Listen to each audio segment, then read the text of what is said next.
उद्धव ठाकरे,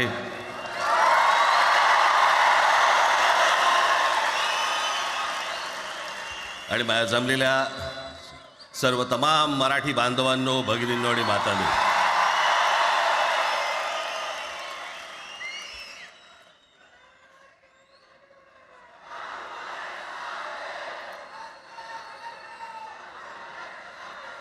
खरं तर दोघांची भाषणं संपली ना की एकत्र आरोळ्या ठोका.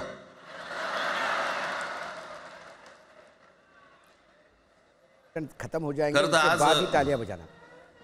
मोर्चा निघायला पाहिजे होता.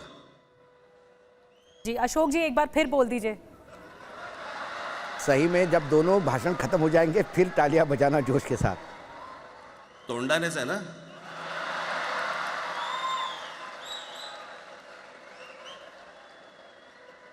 बस बस. मोर्चा खरं तर निघायला पाहिजे होता. सही में तो मोर्चा निकालना चाहिए था. मराठी माणूस कसा सर्व बाजूने एकवटतो, मराठी याचं एक आदमी चित्र सर्वांगीण दृष्टि से कैसा एक होकर रास्ते पे मोठ्या उतर प्रमाणावरती सकता उभं है, राहिलं असतं. तो ये बहुत अच्छा दिखाई देता यदि हम मोर्चा निकाल के अपनी विजय यात्रा शुरू करते. पण नुसत्या मोर्चाच्या चर्चेनेच माघार घ्यावी लागली. लेकिन सिर्फ मोर्चा की चर्चा ही हुई तो उससे सरकार बैकफुट पे आ गई. खरं तर आजचाही मेळावा हा खरं तर शिवतीर्थावरती मैदानात व्हायला पाहिजे होता. आज का ये उत्सव भी शिवतीर्थ के मैदान पे होना चाहिए था. मैदान ओसंडून वाहिलं असतं अख्खं. पण पाऊस आहे, पावसामध्ये सगळ्या ठिकाणी अशा प्रकारचे लेकिन काही बरसात का जागा मौसम मिळत है नाहीत फारशा मुंबईमध्ये. और आणि म्हणून मग आज तुम्हाला सर्वांना इथे यावं लागलं. मी इसीलिए बाहेर जे उभे आहेत यहाँ पे बुलाया. त्यांची मी दिलगिरी व्यक्त करतो की त्यांना आज आतमध्ये येता नाही आलं. बाहर जो लोग खड़े हैं उनसे मैं माफी मांगता हूँ. आता काही स्क्रीनवरती आटपा. तो स्क्रीन पे ही देख लीजिएगा, अंदर जगह ही नहीं है. मी माझ्या मुलाखतीमध्ये एक म्हटलं होतं की ज्याच्यातनं या सगळ्या गोष्टी खरं तर सुरू झाल्या. आणि मी असं म्हटलं होतं की कोणत्याही वादापेक्षा आणि कुठच्याही भांडणापेक्षा महाराष्ट्र मोठा आहे. मैंने एक इंटरव्यू में कहा था और उसके बाद ये चर्चा शुरू हो गई. मैंने कहा था कि किसी भी झगड़े से और किसी भी डिस्कशन से आज बड़ा जवळपास महाराष्ट्र 20 है. वर्षानंतर मी आणि उद्धव आम्ही एका व्यासपीठावरती आज येतो आहोत. 20 साल बाद मैं और उद्धव एक मंच पर दोनों साथ हैं.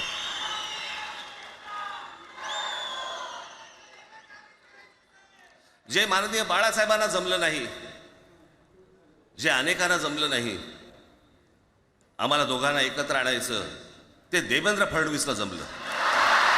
जो बाला साहब ठाकरे नहीं कर पाए, जो कई लोगों ने प्रयास किया हम दोनों एक साथ हो, उन किसी को उसमें सफलता नहीं मिली. लेकिन देवेंद्र फडणवीस ने हम दोनों को जरूर एक कर दिया.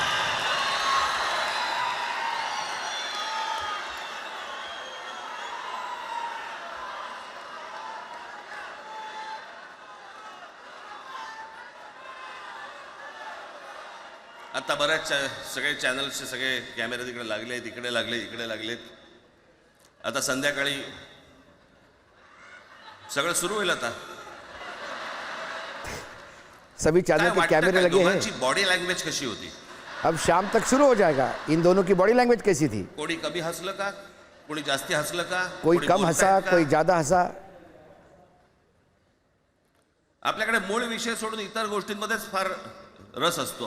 हमारे यहाँ जो ओरिजिनल सब्जेक्ट है उसको छोड़ के बाकी चीजों को बहुत हम डिस्कस करते हैं. खरं तर आजचा हा मेळावा, मोर्चालाही तीच घोषणा होती, आजच्या मेळाव्यालाही तीच घोषणा आहे की कुठचाही झेंडा नाही, मराठी हाच अजेंडा. हम मोर्चे के लिए भी यही विषय था और आज भी यही विषय है. कौन सा ही माझ्या झेंडा नहीं मराठीकडे, है, माझ्या महाराष्ट्राकडे सिर्फ मेळावा मराठी अजेंडा हे है. पाहायचं नाही कोणी.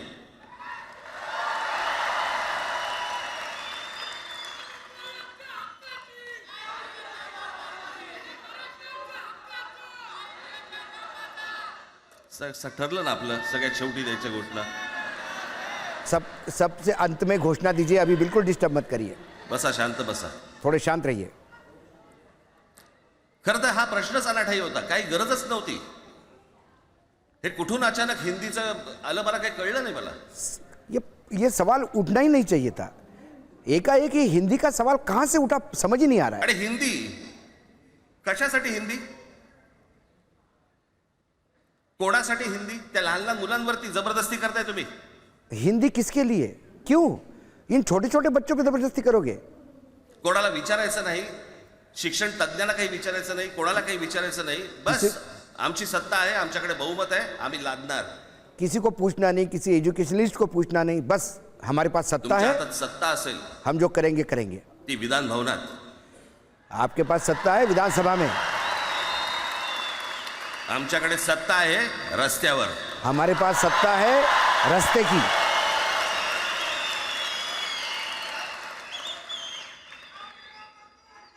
एक पत्र लिहिलं, 2 पत्र लिहिली, एक लेटर लिखा, नंतर ते दादा भुसे माझ्याकडे आले. 2 लेटर लिखे, फिर वो दादा भुसे मेरे पास आए जो मंत्री है एजुकेशन. मला म्हणाले की आम्ही काय म्हणतो एवढं समजून तर घ्या. मुझे बोल रहे थे एक बार समझ तो लो मैं क्या कह रहा एवढं हूँ, काय म्हणतो एवढं ऐकून तर घ्या. सुन तो लो मुझे. म्हटलं दादा तुम्हाला एक गोष्ट सांगतो, तुम्ही काय सांगता ते ऐकून घेईन पण ऐकणार नाही. मैं आपको बता दूंगा, मैं आपकी बात सुन लूंगा लेकिन एग्री नहीं करूंगा. मराठीच्या विषयामध्ये त्याच्यात तुम्ही तिसरी भाषा लादताय. त्रिभाषा सूत्र, कुठलं त्रिभाषा सूत्र आणलं? कहां से लाया भाई ये त्रिभाषा सूत्र? त्रिभाषा सूत्र ज्या वेळेला आलं ते फक्त सेंट्रल गव्हर्नमेंट ये केंद्र सरकार की खुरापत है. आणि राज्य सरकार, केंद्र सरकार आणि राज्य सरकार यांच्यामधल्या दुव्यासाठी म्हणून हे त्रिभाषा सूत्र फक्त आणलं. केंद्र और राज्य आज सरकार के कोर्टात बीच आहे, में हायकोर्टाचा, संबंध सुप्रीम बने इसलिए लाया कोर्टाचा. गया. इंग्रजीमध्ये सगळ्या गोष्टी होतात. हाईकोर्ट में कुठे आहे देखिए त्रिभाषा सूत्र? अंग्रेजी में ही होती सारी बातें. मग मला सांगायला लागले म्हणे केंद्रीय शिक्षण धोरणामध्ये, त्या धोरणातही नाही राहत, केंद्राच्या शिक्षण धोरणात. मुझे बताया गया है कि इतर कुठल्या राज्यातही सेंटर नाही. का शिक्षा नई शिक्षा नीति है. महाराष्ट्रात प्रयोग करून पाहिला तरी महाराष्ट्र में प्रयोग करोगे? दक्षिणेची राज्य तर हिंगलवून विचारत नाही त्यांना. दक्षिण में कोई राज्य तैयार नहीं है. पण महाराष्ट्र ज्या वेळेला पेटून उठतो त्यावेळेला काय घडतं आणि काय होतं हे आज राज्यकर्त्यांना समजलं असेल. लेकिन जब महाराष्ट्र में आग लगती है, जब महाराष्ट्र कूट के खड़ा हो जाता है, त्याशिवाय का तब माघार राज्यकर्ताओं को पता है कि क्या हो सकता है. विनाकारण आणलेला विषय होता. बिना कारण त्याशिवाय भोसेला सांगितलं, एक म्हटलं, issue खड़ा मला कर दिया. सांगा उत्तर प्रदेश, बिहार, राजस्थान, मध्य प्रदेश कोणती तिसरी भाषा आणणार आहे? मध्य प्रदेश, बिहार, ये जितना भी काउ बेल्ट है वहाँ तीसरी भाषा कौन सी आएगी?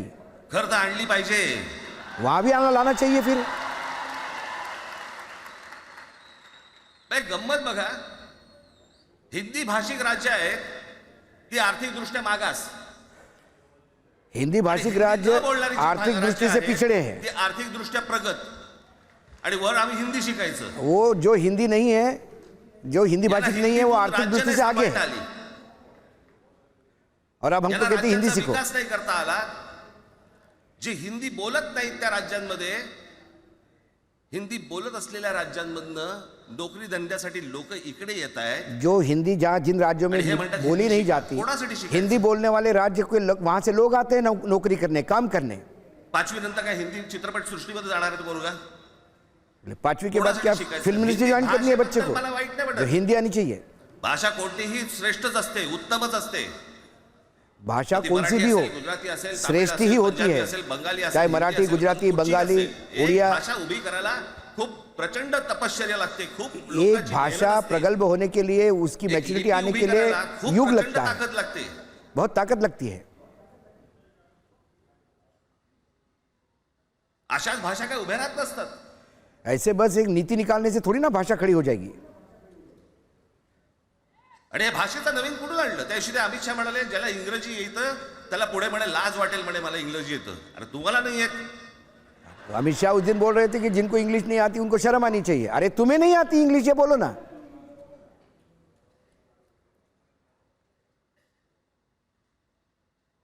या संपूर्ण हिंद प्रांतावरती 125 वर्ष, 1400 वर्ष मराठ्यांनी राज्य केलं. 150 साल मराठों ने राज्य किया है पूरे भारतवर्ष पर. इतक्या राज्यांवरती आम्ही राज्य केलं. तो त्यावेळेला राज्यच नव्हती, पण जे प्रदेश होते त्याच्यावरती राज्य केलं. आम्ही मराठी लादली. क्या तब मराठों ने मराठी कंपलसरी की?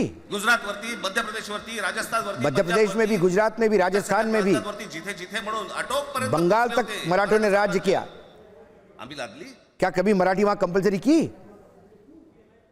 अरे हिंदी भाषा आहे, 200 वर्षापूर्वीची भाषा आहे. महाराजांच्या काळात पण नव्हती. हिंदी 200 साल पुरानी है, छत्रपति जी के समय भी नहीं थी. कशासाठी आणि कोणासाठी आणि काय करायचं नेमकं?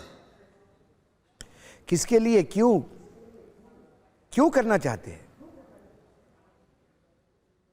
यांनी फक्त चाचपडून पाहिलं, चाचपडून. उन्होंने सिर्फ टेस्टिंग करके देखा. मुंबई स्वतंत्र करता येते का याच्यासाठी अगोदर जरा थोडंसं भाषेला डिवचून बघू. महाराष्ट्र शांत राहिला, मुंबई पुढे ते पाऊल टाकू. मुंबई को अलग करने के लिए एक प्रयास किया. टेस्टिंग है ये. पहले भाषा के नाम कर देखो. कोणाची माय यदि बहीण आहे, त्यांनी महाराष्ट्राला हात घालून दाखवावा, मुंबईला हात यदि घालून दाखवावा. यदि महाराष्ट्र चुप रहा इस थ्री फॉर्मूला पे तो फिर मुंबई अलग. लेकिन किसी के बाप की हिम्मत नहीं मुंबई महाराष्ट्र से अलग करने की. म्हटलं काय? आम्ही शांत आहोत याचा अर्थ गांडू नाही आहोत. हम शांत है इसलिए नपुंसक नहीं है.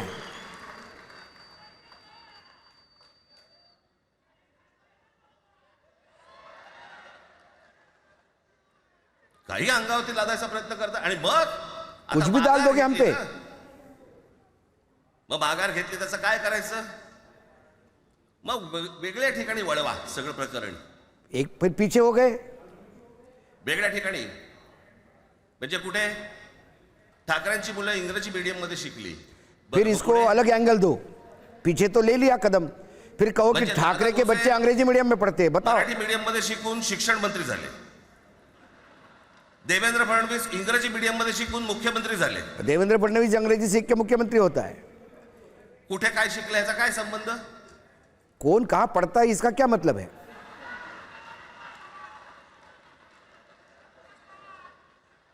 अहो कोणाकोणाची मुलं इथे परदेशामध्ये शिकतायत, याद्या आहेत आमच्याकडे. किस किस के बच्चे विदेशों में पढ़ रहे हैं, सब लिस्ट है मेरे पास. त्याचं काय करणार आहात तुम्ही? उसका क्या करोगे? आणि त्याच्यातल्या त्याच्यात मंत्रिमंडळातल्या एक एक मंत्र्याचं हिंदी आहे का? फेफरं येईल फेफरं. और बोले ये मंत्रिमंडल में जो लोग हैं अपने उनके हिंदी सुनो, चक्कर आके गिर जाओगे. हे असले प्रश्न महाराष्ट्रात विचारले जातात. ये सब महाराष्ट्र में ही क्यों लादते हैं? आता मी तुम्हाला अजून एक गोष्ट सांगतो. एक बात और बताता हूं. आम्ही मराठी मीडियम मध्ये शिकलो. हो शिकलो. हमने मराठी मीडियम में पढ़ा. आमची मुलं इंग्रजी मीडियम मध्ये शिकली. हो शिकली. हमारे बच्चे मग इंग्लिश याच्यावर मीडियम में तुम्ही प्रश्न शिकले. काय उपस्थित केला? ह्याला मराठीचा पुळका कसा? हे इंग्रजी मीडियम मध्ये टाकतात. बरं, पर आप मेरे को हमको पूछते कि तुमको मराठी से प्रेम क्यों? माननीय बाळासाहेब ठाकरे आणि माझे वडील श्रीकांत ठाकरे हे इंग्रजी मीडियम मध्ये शिकलेले आहेत. मेरे पिताजी श्रीकांत ठाकरे और उनके बड़े भाई बाला या साहब ठाकरे दोघांवरती तुम्ही अंग्रेजी मीडियम में मराठीबद्दल सीखे शंका थे. घेऊ शकता का? क्या इन दोनों पे डाउट करोगे क्या मराठी को लेके?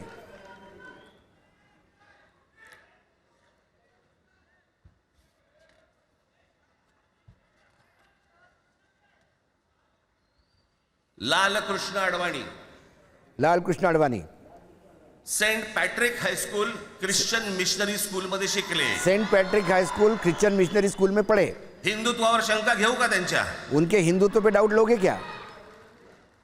कॉन्व्हेंट स्कूल मध्ये शिकलेले आहेत अडवाणी. अडवाणी अंग्रेजी मीडियम में पढ़े.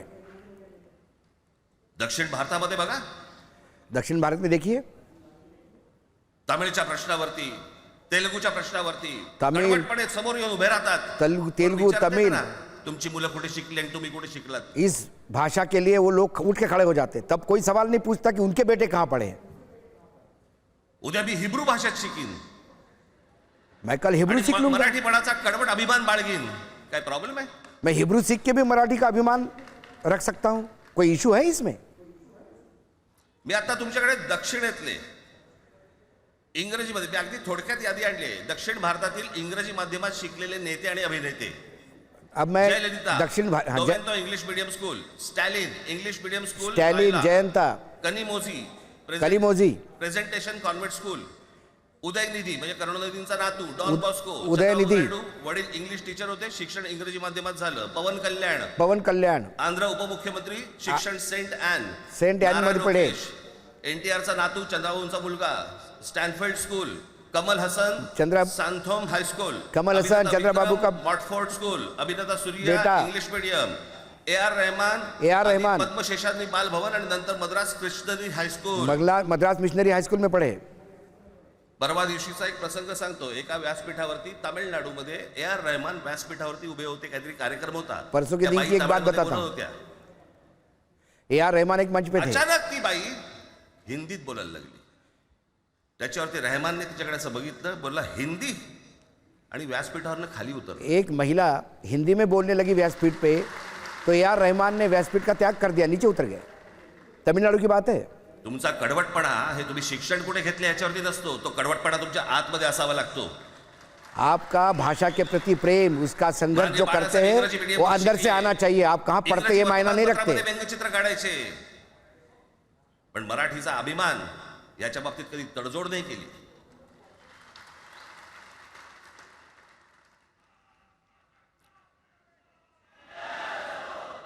म्हणे एक भाषा म्हणे सगळ्यांनाच बांधून ठेवते. कुठची एक भाषा? आजपर्यंत काय वाकडं झालं?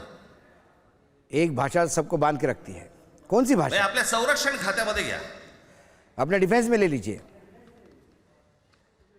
आपल्या संरक्षण खात्यामध्ये जेवढी रेजिमेंट्स आहेत, मी फक्त तुम्हाला नावं वाचून दाखवतो. रेजिमेंट देखिए अपने डिफेंस मद्रास रेजिमेंट आहे, राजपुताना रायफल्स आहे, राजपूत मद्रास, राजपुताना रायफल्स, सिख रेजिमेंट आहे, गोरखा सिख, जाट रेजिमेंट आहे, जाट, पॅराशूट रेजिमेंट आहे, पंजाब रेजिमेंट, ग्रेनेडियर्स आहेत, ग्रेनेडियर्स आहे, Maratha light infantry, Garhwal rifles आहे, गढ़वाल रायफल्स, कुमाऊं रेजिमेंट आहे, कुमाऊं आसाम रेजिमेंट आहे, बिहार रेजिमेंट आहे, बिहार महार रेजिमेंट आहे, महार, जम्मू काश्मीर रायफल्स, जम्मू आणि काश्मीर लाईट इन्फंट्री आहे, Jammu Kashmir light infantry, rifles आहे, गोरखा रायफल्स आहे, गोरखा रायफल्स, त्याच्यानंतर तुमचं लडाख स्काउट्स आहे, लडाख स्काउट्स आहे, हिमाचल स्काउट्स आहे. सिक्कीम इतक्या स्काउट्स. राज्यांच्या आज आपल्या संरक्षण खात्यामध्ये लोक आहेत आणि इतक्या रेजिमेंट्स आहेत. इतने रेजिमेंट है हमारे डिफेंस शत्रू मिनिस्ट्री में. एकत्र तुटून पडतात ना. लेकिन जब भारत पे आक्रमण होता तो सब इकट्ठा मिलकर लड़ते ना. या देशामध्ये जेव्हा भाषावार प्रांतरचना झाली, तीच या गोष्टींसाठी झाली ना, की प्रत्येक भाग तसे भाषांचे होते म्हणून. जब राज्यों की पुनर्रचना हुई तो भाषा पे ही तो हुई थी. या सगळ्या गोष्टी का सुरू केल्यात तुम्ही? फिर ये नई बात क्यों कशासाठी शुरू सुरू कर दी? केल्यात? क्यों शुरू की? काय याच्या मागचं राजकारण? इसके पीछे के पॉलिटिक्स क्या है? आज तुम्ही सगळेजण मराठी म्हणून एकत्र आलात. आज महाराष्ट्रामधला तमाम मराठी आज मराठी म्हणून एकत्र आला. आज सभी आप मराठी हो इसलिए एक हो गए हो, इकट्ठा आए हो यहाँ पे. टाळ्या वाजू नका, तालियां मत बजाओ. नीट ऐका. याचा पुढचं राजकारण ह्यांचं पुन्हा तुम्हाला जातीमध्ये विभागायला सुरुवात करते. अब इसके बाद ये आपको जातियों में डिवाइड करेंगे. अब तो भाषा में डिवाइड पुन्हा हे करते आ रहे हैं. जातीचं कार्ड खेळायला सुरुवात करणार. फिर से वो जात का कार्ड खेलेंगे. मराठी म्हणून तुम्हाला कधी एकत्र येऊ देणार नाहीत. मराठी करके कभी इकट्ठा होने नहीं देंगे. हे जातीपातीमध्ये विभागायला सुरुवात करतील. ये मराठियों को भी जातियों में बांटना शुरू कर देंगे. आता हे सुरू केलं. काल कोणाच्या ते व्यापाऱ्याच्या कानफडीत मारली. कल किसी व्यापारी के मीरा गाल पे भाईंदरला लपड़ लगाया. मीरा भाईंदर काही लिहिलं होतं काय गुजराती?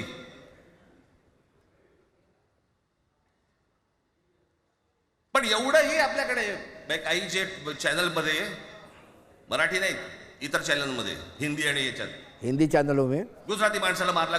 कुठच्या गुजराती माणसाला मारला? गुजराती आदमी को मारा करके पूरी खबर चलाते रहे. इकडचा मराठी निघाला, त्याच्यामध्ये काय गुजरात्यानं मारलं का? एवढे व्यापारी आहेत. उसके सर पे थोड़ी लिखा था गुजराती. अजून तर काहीच केलेलं नाही. अभी तो कुछ किया ही नहीं.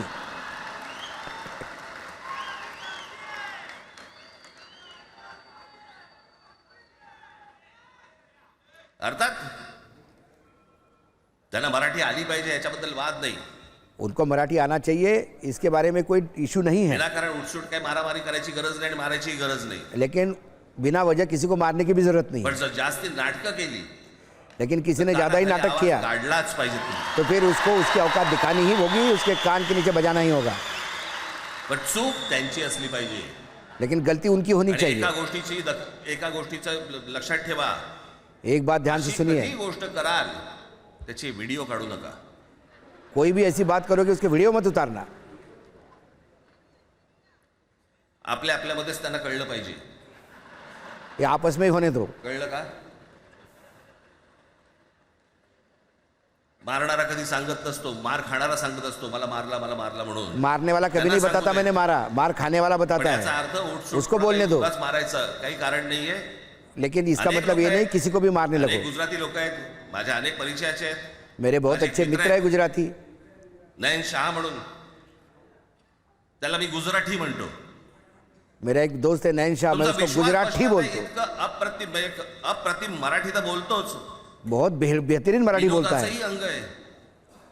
आणि शिवाजी पार्क मैदानामध्ये फिरताना कानाला हेडफोन लावून पु ल देशपांडे ऐकणारा गुजराती आहे. पुल देशपांडे को सुनता है मॉर्निंग वॉक में, वो है गुजराती.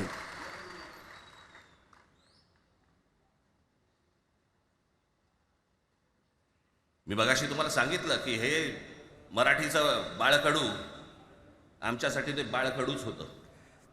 तो मैंने बताया आपको कि मराठी में ये बचपन में मेरे को घुट्टी पिलाई गई थी, वो घुट्टी ही मी थी. मागे एक प्रसंग सांगितला होता, आज मुद्दामून तो प्रसंग सांगतो आपल्याला की हे आमच्या धमन्यांमध्ये आलं कुठून. ये हमारे खून में आया कहाँ से, मैं बताता हूँ मी आपको. एवढा महाराष्ट्रासाठी मराठीसाठी कडवट का झालो.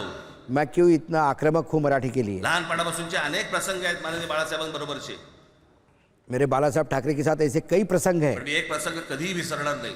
लेकिन एक चीज मैं कभी भूलता नहीं. 1999 सालचा आहे. 1999 त्या 1999 साली का इशू है ये. शिवसेना भारतीय जनता पक्षाची युती सरकार येणार नाही येणार अशी परिस्थिती होती. बीजेपी और शिवसेना साथ में लड़ी थी. साथ में सरकार आएगी कि नहीं आएगी ये पवार साहेब जद्दोजहद त्यावेळेला थी. त्यांनी राष्ट्रवादी काँग्रेस पक्ष स्थापन केला होता. शरद पवार जी ने राष्ट्रवादी कांग्रेस पार्टी की स्थापना की थी. वेगवेगळे लढले होते. आणि मग सगळ्या त्या वादामध्ये शिवसेना भारतीय जनता पक्षाच्या त्या वादामध्ये काहीच होईना. दिवसामागून दिवस चाललेत परंतु काही होईना. बीजेपी और शिवसेना के बीच में इशू सॉल्व ही नहीं हो रहा था. दिन ब दिन रोज एके दिवशी मी समय निकल रहा था. खाली बसलो तो दुपारची वेळ होती. अचानक 2 गाड्या लागल्या. मैंने देखा 2 गाड़ियां आई घर पे. 3:30-4 वगैरे वाजले असते. ते जरा वेळेला नाव विसरतो. पुण्याचा कोण तो जावडेकर, हा. प्रकाश जावडेकर आणि काही मंडळी आली. प्रकाश जावड़ेकर राज और कुछ लोग आए, अर्जंट भेटायचे. बोले बाला साहब को अर्जेंट भेट मिलना है. भेटणार नाही म्हटलं की त्यांची झोपायची वेळ आहे. मैंने कहा अभी वो सो रहे हैं, अभी नहीं मिल पाएंगे. नाही म्हणे अर्जंट आहे. उन्होंने कहा बहुत अर्जेंट है. म्हटलं, नाही भेटणार म्हटलं मी तुम्हाला सांगतो.